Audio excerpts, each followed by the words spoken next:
You're wondering why the panels caught fire, and so you're wondering why your solar panel caught fire, just as you can see here. Now, this is really a lot of persons' cases, and people keep wondering, is solar safe at all for us to install? Well, yes, solar is actually safe, but the challenge is it properly installed? And in this video, I'm going to show you one way or a couple of ways you can actually avoid such an incident from happening to you. Don't just say, I don't think it's ever going to happen to me. No, there are things you really need to look out for so that even if your solar engineer comes on ground to fix anything, you could ask him a couple of questions, find out the exact equipment that he will be using in your installation. This would aid and would prevent such from happening to you in the future. Now, without much ado, let's get started and then so we can see. Because of this video, I'm going to be covering I'm going to cover a couple of things for us in this video, and one of them will also be why your generator rejects your hybrid, or why your hybrid inverter rejects your generator. So probably also trying to see how to charge your inverter. Maybe it was a very sunny day and you wanted to charge your inverter. We're going to see the reason why your generator rejects it, and also the couple of things that causes such solar fire. So the first thing we want to take a practical look at is here. Is the fact that solar panels, most of the time your mindset always feels that, oh, the reason why the solar fire started is because of just the battery, and probably you've been seeing lots of fires, just like I told you. Well, sometimes some of these things is caused by when using the wrong material, which could include flammable plastic conduit piping or roofing, high contact resistance at terminal logs, or complete omission of earthing system, meaning your lightning from the sky can also cause solar, especially if it was not if the earthing system was not done properly. Most persons usually, when you talk about solar, the mindset that hits or comes to their mind is that the lithium battery is not safe or something. Now, solar could actually be a fire hazard, and but just like every other electrical system as well, if it's not done properly, then this is bound to happen. But as an engineer, I'm going to be helping you to tell you that solar batteries and lithium batteries, why that could also happen, they are not necessarily always the results of this. Now, batteries aren't always the problem. The panels aren't the problem. The real culprit is cutting corners in high voltage DC wiring. Now, skipping mandatory safety regulations and poor installation environments. Now, in this masterclass, we are unmasking exactly why solar fires happen, how to protect your home from lightning strike, and I will solve a frustrating mystery why your expensive hybrid completely freezes out or rejects your generator when the grid goes flat. So, here is something again that you most likely see. Yes, you most likely see this, and you're wondering what's going on here. Now, this is costs. All this could likely cause because of wiring, just like you can see here. You can see it's coming from underneath. So DC wires or connectors could most likely be a very huge problem for this. Now, let's address the elephant in the room. That's the fire. Now, most people assume solar fire starts from the battery bank, while cheap unbranded lithium packs lacking an active battery management system, that's the BMS, are a threat. But premium lithium iron phosphates chemistry is incredibly stable and does not suffer from random thermal runaway. So where does the fire actually start? The rooftop DC. This is where it starts from. And you're going to see an example of that here. See this? This is one of the reasons why people's solar gets engulfed. Now, your solar panels generate direct current DC, unlike the alternating current in your wall socket. Now, this DC power flows continuously in one direction. Now, if an installer uses cheap connectors and makes poor creams or runs raw DC array wire inside flimsy flammable plastic PVC pipes, that wire will degrade under the sun, which is exactly what you can see here. Now you can notice that this is dangerous. Look at the wiring system here. They're using a PVC pipe. Now take a careful look at this other one. You can see the difference. This is making use of a metal pipe, and you can see this is well covered. So when you use something like this, the one on the left, you are most likely endangering your roof, and you need to ask yourself when installing the solar panel, the fire engulfing your property, is it worth it?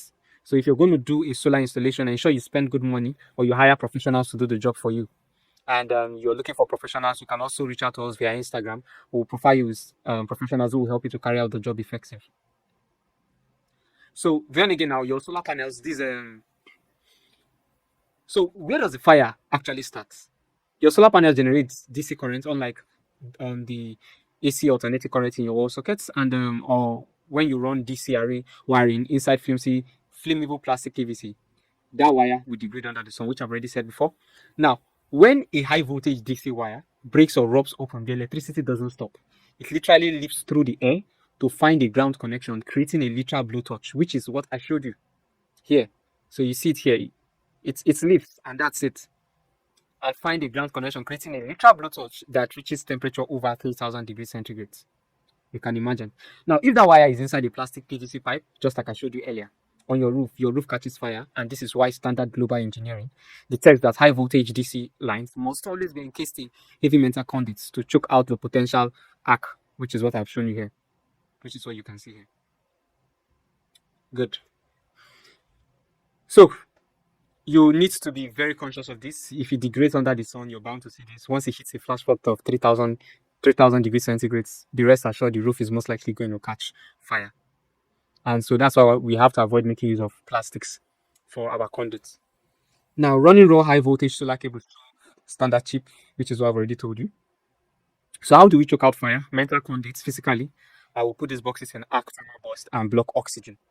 So we don't want oxygen in there. So irrespective of whether it gets over heated or something, we know that we are totally secure. Now these metal conduits, we route fault current straight to the edge ground, triggering breaker trips.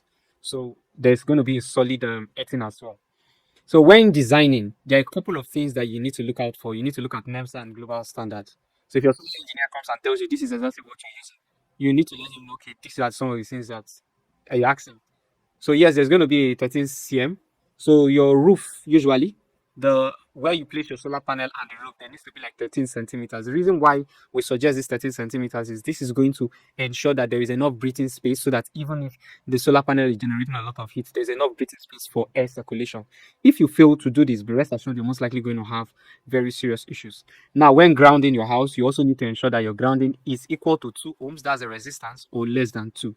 And then for your sacrificial surge protector, the work of the sacrificial surge protector is it acts as a sacrificial lamp.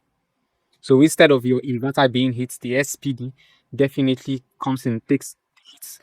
Now I'm talking about it takes whatever voltage issue that will come in, and then total separation of runs. So you must also be very careful. Do not mix your solar wire with your, for any reason, do not mix your solar wire with your internet cable, whether you're using Starlink, whatever one it is that you're using, or fiber. Do not mix it up because there are bound to be issues. So if you want to ensure your installation team isn't building a hazard on your property, you need to hold them strict, compliant, and regulatory. And that's one of the reasons why you're on this video. Remember I told you about the 13 centimeters ventilation rule? Still stands. Now, let me give you a clear example of this is what you see here. You can see the spacing between here. It has to be 13 centimeters. You are not, for no reason should you decide to say like, oh, no. Tell them, ensure it is at least 13 centimeters. Now, if they both the panels flat against your roof, without a gap, heat traps underneath, degrading your roof and tanking your solar efficiency. So that's something you must be very aware of. Now, your structural grounding system must be verified with an earth tester. The resistance value, which I told you, must be 2 ohms or below. Anything higher means a lightning strike or power surge will bypass the ground and cook your inverters. And I've told you about the SPD, which is the surge protective devices. You must have dedicated DC SPDs between your panels and the inverter, and AC SPDs. So we're like going to make use of DC SPDs. Now, AC SPDs between your inverter and your home. So after the inverter direct into your mains, electrical mains, you need to make use of an SPD deck. Now, this acts like sacrificial lamp, and that's the image that you're seeing here. Okay. So this is it. This is the SPD, and this is exactly so. Before this, you can see we're also using thick cables here. The reason why I make use of thick cables is these are some of the things that would ensure that the power of your DC, whatever it is properly safe. You don't go using thin wires that could burn out as a result of maybe electrical spark or any other thing. Now, conduit separation, which I've said earlier, ensure you separate your internet cable because high voltage creates intense electromagnetic interference and this could cause signal drop in your house, or in worst case, melting the communication line and causing a dead shot. So another thing or challenge that people usually have with their solar is this. One of the challenges they usually face is the very fact that this AC source invalid or AC rejected. And why would your generator reject your, or why would your inverter reject your generator? It's very simple. Now, there's something you need to understand about. So, yes, we've spoken about the 20 centimeter, which I've told you. This is the 2 ohms. You're not joking with that at all. And then the sacrificial, the SPD, which I've told you. So now for grounding, before I go over to this other one, let me just explain something here. Now for grounding is the foundational core of electrical safety, and the installer cannot just hammer a copper rod blindly into dry dirt and walk away. Electricity always follows the path of least resistance. If resistance to earth is too high, electricity energy travels through your inverter circuit board. So you need to ensure the least place for resistance is there. Now, so what type of SPDs do you install? Now, if you're going to install the SPD, the SPD must be installed directly inline along the cable paths coming down from the roof top arrays before they connect to the inverter. Now, you see, before they connect to the inverter's charge controller's input. Now, for AC SPDs, now this is positioned squarely between your main hybrid inverter AC output line and your building's primary electrical main. So you now see that there are two SPDs. One is coming from the solar, and the other one is after the inverter. So you are protecting on two sides. And the purpose of this is also your lightning defense. So you need to take this into solid consideration. And I've already told you about the fact that this affects the power cables and your communication line. So zero electrical crossing routes. Do not let your electrical cable cross your internet cable. Fully isolated physical structural pathways. Now eliminate transient data loops and static packet drops. So why does your generator rejection happens? Now this happens now when the power grid fails, and maybe so let's say for instance your power grid has failed, and then you're not even having a sunny day. You want to secure your you want to charge your inverter, and you want to do it with a backup generator.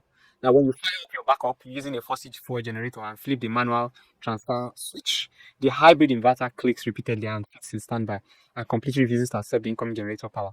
One of the reasons why we see this is the frequency at which your generator is running at is totally different from what your inverter was made to accept. The inverter is most likely made to accept 50 to 60 hertz, while your generator is most likely trying to push in about 45 to 55 hertz. And because of this, you're most likely going to get a problem.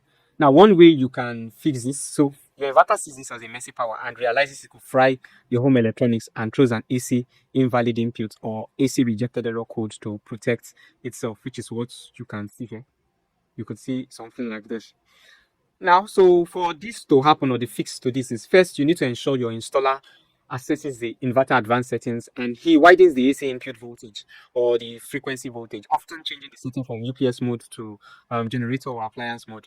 Now, secondly, ensure your generator's engine governor is finely tuned or upgrades to an inverter generator that electronically outputs clean, stable, pure sine wave.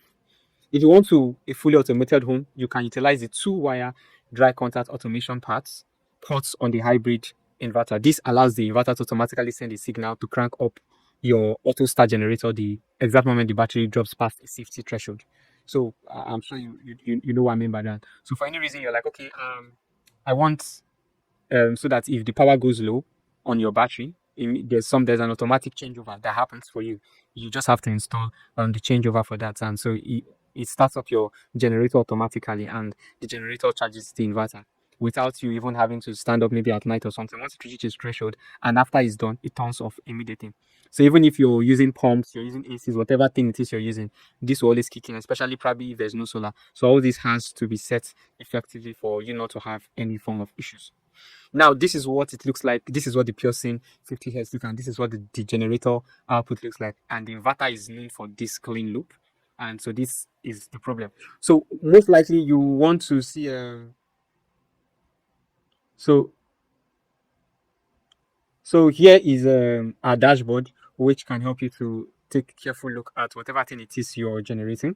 So after this is the dashboard, which of course you can also gain access to. There's a place for your solar. You put the wattage for your solar, which of the solar panel are you using, 450 watts, 550 watts, or 340 watts, whatever case it is. You can always add that under the number of solar panel.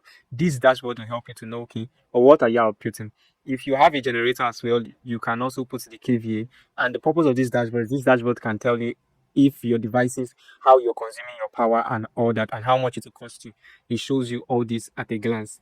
So there are subsequent videos which I'm going to be producing, which is still going to concern this. So just stay tuned. If you've not yet subscribed to the channel, that's a good opportunity for you to subscribe as well. So for the TDH, yes, just in case you want to have a careful look at this. So this is what it looks like, and that's if you're doing inverter P, and if there's a fossil generator.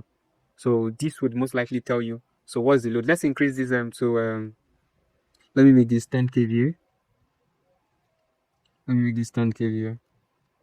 So you see, the moment I put it at 10 kVA, this is what this is exactly what it looks like now for the first generator. If I drop this down, let's say I make this 3.5, 3.5.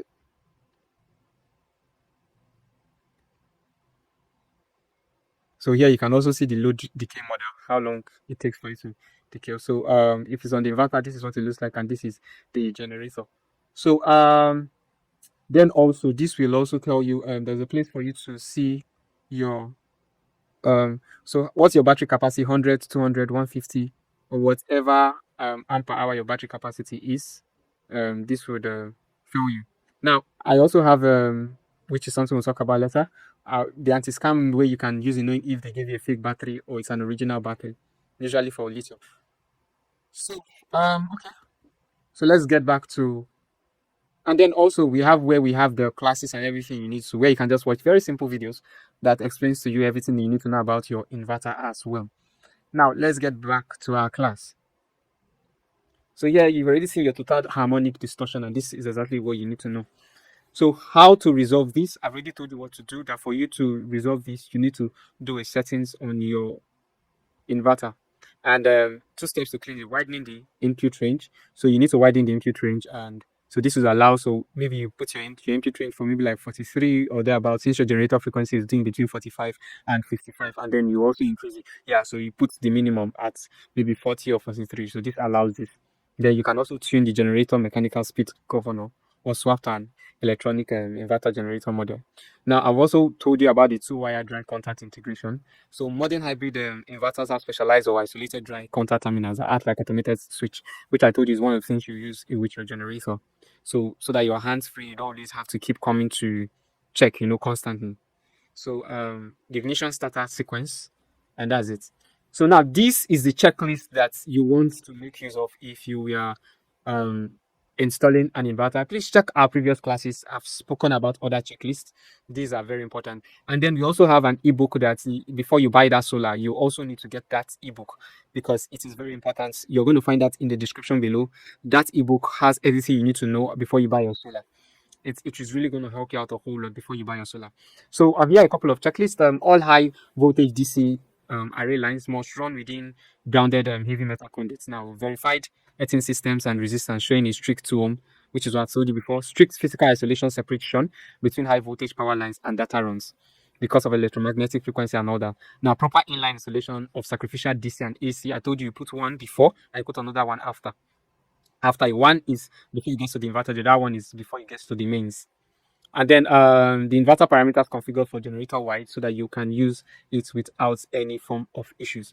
So if you're interested in getting a solar panel for your place, do well to reach out to us, and we would get a professional across to you that will help you do a proper installation. Now, if your installer tells you the metal conduit, the SPD, or proper earthing tests aren't necessary, fire them immediately and save your home, because they most likely will not be there when your home will be burning. The stress, the trauma, and everything that you go through, they are not going to be there. So you need to be very careful about this. Now, if you want to make sure your upcoming installation is completely bulletproof, I've given you the checklist. Take a look at the checklist. In our next masterclass, we will be shifting gears into ultimate tech domain, and I'll be showing you a couple of other things that you're definitely going to find quite interesting. Once again, thank you very much for being on this episode with us. We do hope we provided value to you. If we've done so, don't forget to share this and also subscribe to our channel.